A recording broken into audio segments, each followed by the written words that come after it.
Buenos días. Quisiera empezar haciendo una lectura en el Evangelio de San Lucas, capítulo 13, versículo 22 al 30.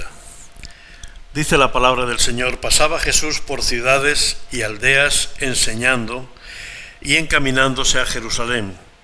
Y alguien le dijo: Señor, ¿son pocos los que se salvan? Y él les dijo: esforzaos a entrar por la puerta angosta, porque os digo que muchos procurarán entrar y no podrán. Después que el padre de familia se haya levantado y cerrado la puerta, y estando fuera empecéis a llamar a la puerta diciendo: Señor, Señor, ábrenos. Él responderá diciendo: no sé de dónde sois. Entonces comenzaréis a decir: delante de ti hemos comido y bebido, y en nuestras plazas enseñaste. Pero os dirá: os digo que no sé de dónde sois.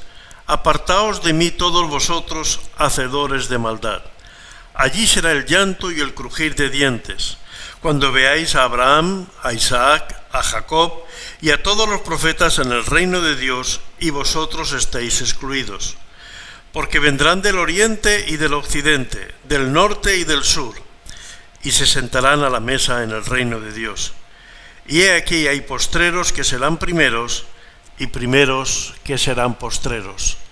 Padre Santo y Celestial, que el Espíritu Santo que inspiró a Lucas para escribir esta palabra sea el que use mis labios para proclamar con fidelidad el mensaje que tú tienes para cada uno de nosotros, y que tu palabra, Señor, produzca el resultado, el fruto para el cual tú la envías. Que en el nombre de Cristo Jesús lo pedimos todo.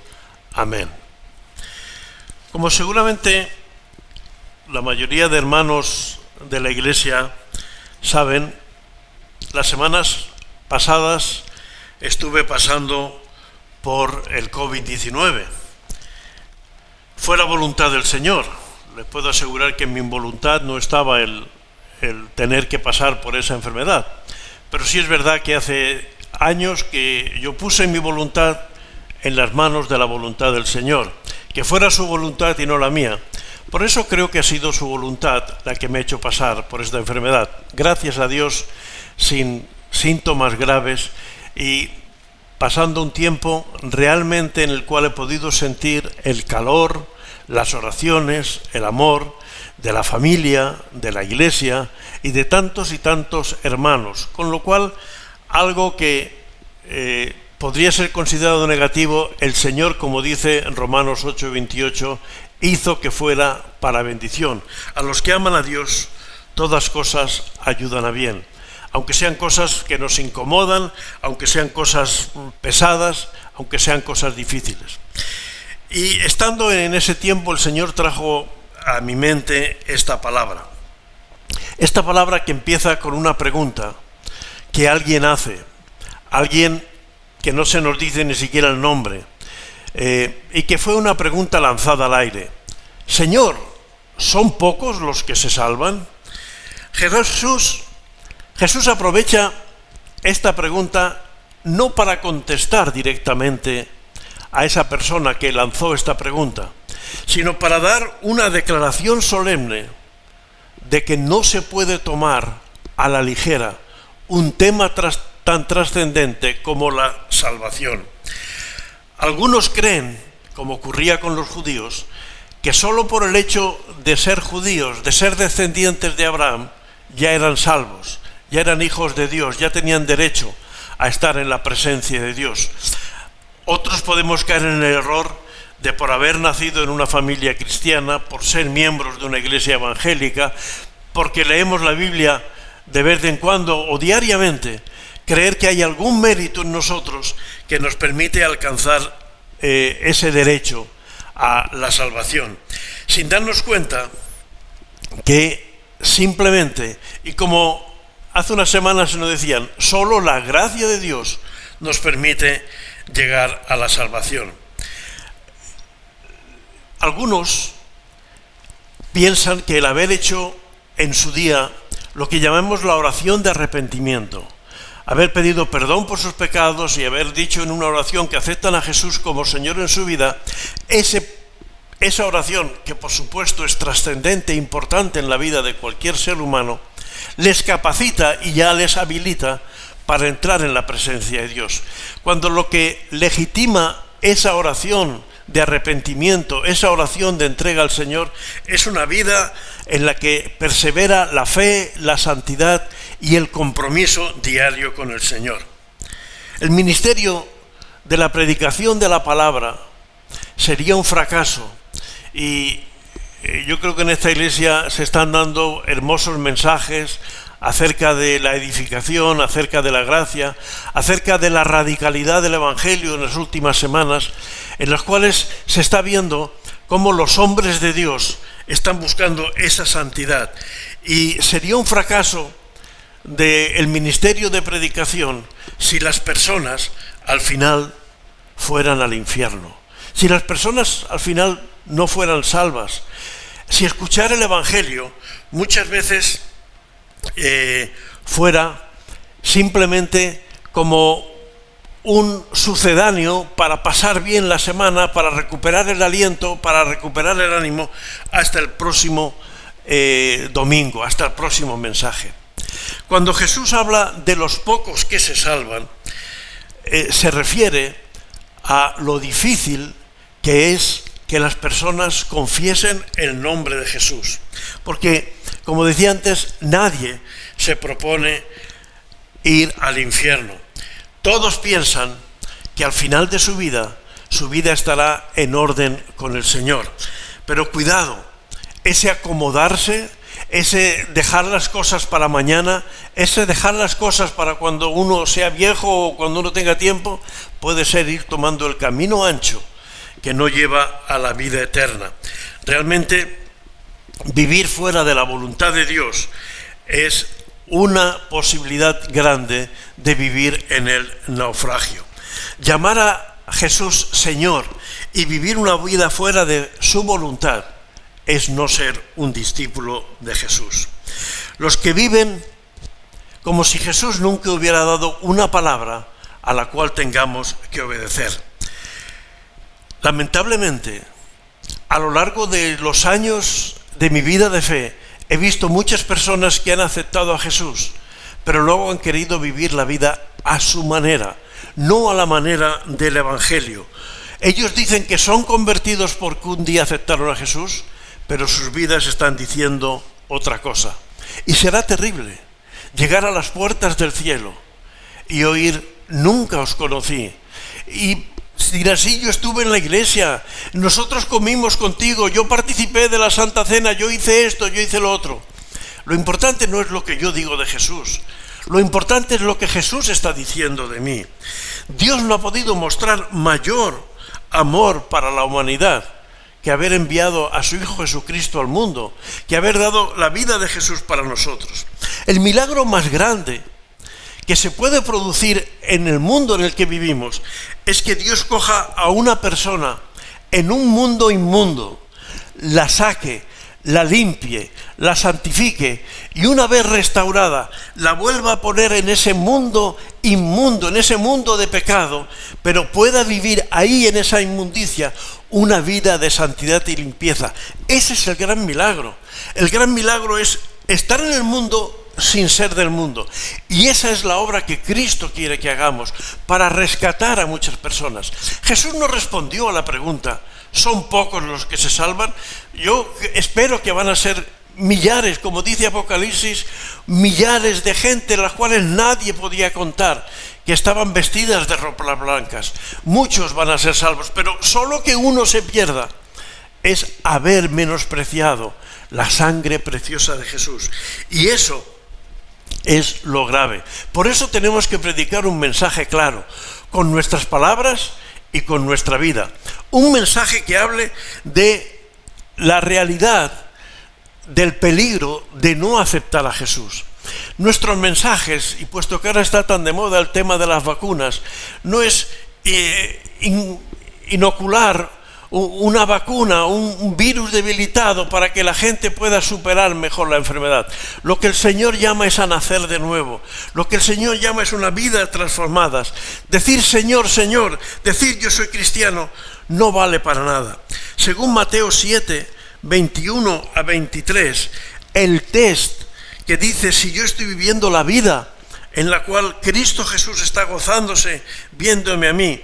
Dice Mateo 7, 21 a 23, no todo el que me dice Señor, Señor entrará en el reino de los cielos, sino el que hace la voluntad de mi Padre que está en los cielos. Muchos me dirán aquel día, Señor, Señor, no profetizamos en tu nombre, y en tu nombre echamos fuera demonios, y en tu nombre hicimos muchos milagros. Entonces les declararé, nunca os conocí, apartaos de mí, hacedores de maldad. El que hace la voluntad de mi Padre. Y hermanos, tenemos que conocer la voluntad de Dios para poderla llevar a la práctica. Tenemos que vivir en esa voluntad. El mundo no necesita sucedáneos del Evangelio. El mundo no necesita mensajes amigables.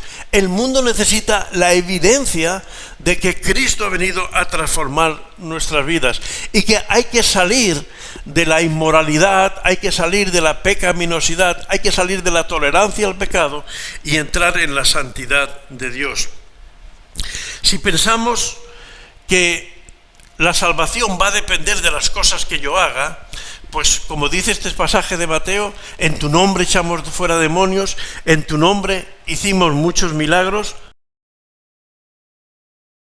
Quizás algunos de nosotros ni siquiera hemos presenciado alguna de estas cosas. No se trata de lo que yo hago para el Señor, lo que va a ganar mi salvación. Eso sería poner el carro delante de los bueyes, y los bueyes o los caballos se ponen delante y el carro detrás y estira. Lo que realmente provoca la salvación de Dios es la obra de gracia de Cristo Jesús en nuestras vidas. Y realmente Colosenses capítulo 1, versículo 9 a 14, Colosenses 1, 9 a 14, explica muy bien el apóstol Pablo a esta iglesia de Colosas. Dice, por lo cual también nosotros, desde el día que lo oímos, no cesamos de orar por vosotros y de pedir que seáis llenos del conocimiento de su voluntad.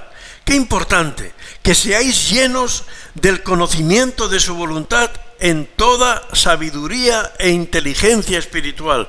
Nadie tiene que decirte, el Espíritu Santo te va a ayudar a entender cuál es el conocimiento, la voluntad de Dios para tu vida. Versículo 10 de Colosenses 1, para que andéis como es digno del Señor, agradándole en todo, llevando fruto en toda buena obra y creciendo en el conocimiento de Dios, fortalecidos con todo poder conforme a la potencia de su gloria, para toda paciencia y longanimidad, con gozo, dando gracias al Padre que nos hizo aptos. No somos nosotros que nos hacemos aptos por nuestros hechos, por nuestra entrega. No, dando gracias al Padre que nos hizo aptos para participar de la herencia de los santos en luz, el cual nos ha librado de la potestad de las tinieblas y trasladado al reino de su amado Hijo, en quien tenemos redención por su sangre, el perdón de pecados. El apóstol Pablo se lo dice claramente a Colosenses, y la palabra de Dios nos lo dice a nosotros. Los que han creído verdaderamente en el poder del Espíritu Santo, los que el Espíritu Santo ha regenerado como nuevas criaturas, no un día, sino para un trabajo continuo en nuestras vidas. Mi vida y mi manera de vivir son cambiadas. Dice 1 Tesalonicenses 1:3, acordándonos sin cesar delante de Dios y Padre nuestro de la obra de vuestra fe, del trabajo de vuestro amor y de vuestra constancia en la esperanza y en nuestro Señor Jesucristo. La obra de nuestra fe, el trabajo de vuestro amor y vuestra constancia en el Señor. La salvación es, como dice también Pablo, ocupaos en vuestra salvación con temor y temblor. No porque la vamos a ganar, la salvación está ganada desde la cruz de Cristo, sino porque en esa vida real, como salvos, como convertidos, como santificados por el Señor, vamos a agradar a Cristo Jesús, que ese debe ser nuestro motivo. El verdadero cristiano lo es por su fe en Jesús, y sabemos que esa vida transformada nos permite vivir conforme a la voluntad de Dios. Creo que estamos acercándonos a los momentos más oscuros de la humanidad. los acontecimientos son negativos. La crisis económica que viene a nivel mundial será gravísima. La diferencia entre pobres y ricos se va a agravar. ¿Quién va a pagar las vacunas de los países pobres? Si no se paga la vacuna de los países pobres, realmente no se va a erradicar la enfermedad. Y así el egoísmo, la avaricia, el afán por las riquezas va a hacer que este mundo siga sumido en la pobreza, en la miseria y en el abandono por haber dejado a Dios. Aún en los países de tradición cristiana, en la vieja Europa, se están abandonando los principios de la Escritura por los principios que se llaman de la modernidad o de la posmodernidad, principios abiertamente en contra de la Escritura, de tal manera que quien habla con los principios de la Escritura es visto como alguien raro, como alguien extraño, como alguien fuera de lugar. Pero como dice Lucas 13:24 que leímos al principio, pocos encontrarán esa puerta angosta. Y por eso tenemos que trabajar, porque en palabras de Jesús tenemos que trabajar para que la gente entre por esa puerta angosta.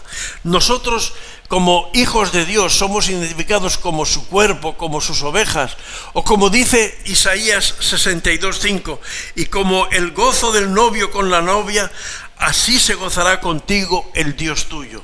Qué importante es que Dios se pueda gozar con cada miembro de la iglesia, con cada uno de los que decimos Jesús es mi Señor y mi Salvador, como el novio se goza con la novia.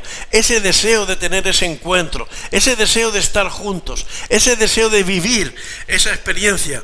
Y tengamos cuidado porque hay dos pensamientos falsos sobre la venida de Jesucristo. Uno es los que se han atrevido a ir anunciando en diferentes momentos, desde casi inicios del siglo 20, la llegada de Cristo Jesús, que va a ser para tal fecha, que va a ser para tal otra. Incluso ahora están hablando de los próximos años que van a ser. Ese es un peligro porque el día y la hora nadie sabe. Pero otro peligro es el que dice Mateo 24:48, aquellos que dicen el Señor se tarda en venir, el Señor no parece que tenga ganas de ir viniendo. Dice Mateo 24:48 que esos son malos siervos.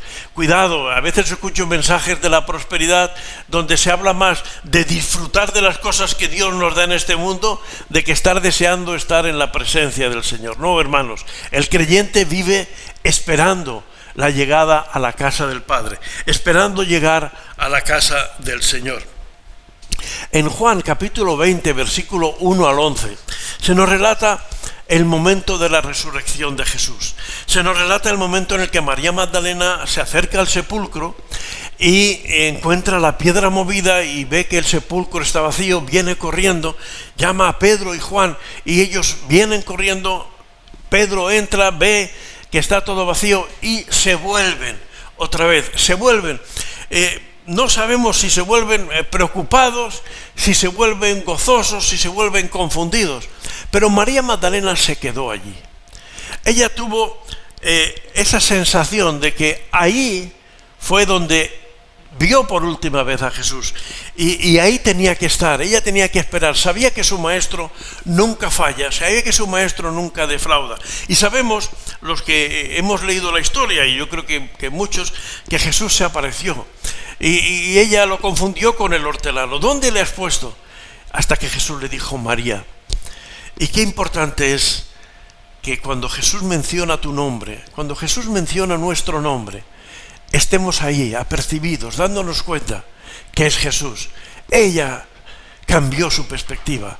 Ya no hubo confusión, ya no hubo momentos de dureza, ya no hubo momentos de dificultad. Se quiso abrazar a Él. Y Jesús le dio un mensaje muy hermoso. Voy a mi Dios y a vuestro Dios, a mi Padre y a vuestro Padre. Llévales este mensaje a los hermanos. Dios es un Dios cercano, mi Dios, mi Padre.